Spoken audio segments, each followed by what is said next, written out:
দেখুন আমরা হিন্দু এবং গর্বিত হিন্দু, প্র্যাকটিসিং হিন্দু।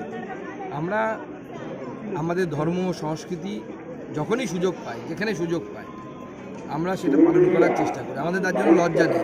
আমরা হিসেব করি না আমাদের কত ভোট হারাবে, আমরা ওসব হিসেব করি না। আমরা হিন্দু, গর্বের সাথে আমাদের প্র্যাকটিস করি, এর সাথে ভোটের কোনো সম্পর্ক নেই। দাদা, বিজেপি বা কেন্দ্র সন্দেশখালী গোটা ব্যাপারটাকে নিজেদের কোর ইস্যুতে পরিণত করতে চাইছে, তাই কি এনআইএ ইনভলভ করে নেওয়া হয়েছে মিটিংয়ে? দেখুন, ইডির উপরে হামলা মানে মনে রাখবেন, ইডি তো আর কোনো ভুয়ো সংস্থা নয়। রাজ্য সরকার যেরকম চালায়, ইডি হচ্ছে ভারতবর্ষের সংবিধান দ্বারা আইন প্রণয়ন করে লোকসভা এবং রাজ্যসভাতে আইন করে ইডি তৈরি হয়েছে। সেই ইডির অফিসারদের উপর হামলা মানে ভারতবর্ষের সংবিধানের উপর হামলা, ভারতবর্ষের সার্বভৌমত্বের উপর হামলা এবং বিচ্ছিন্নতাবাদী মানসিকতা, যে পশ্চিমবঙ্গটাকে একটু আলাদা করে ভারত থেকে আলাদা করতে হবে, এই যে মানসিকতা। সন্দেশখালীটা পশ্চিমবঙ্গ নয়, একটু আলাদা, পশ্চিম বাংলাদেশ।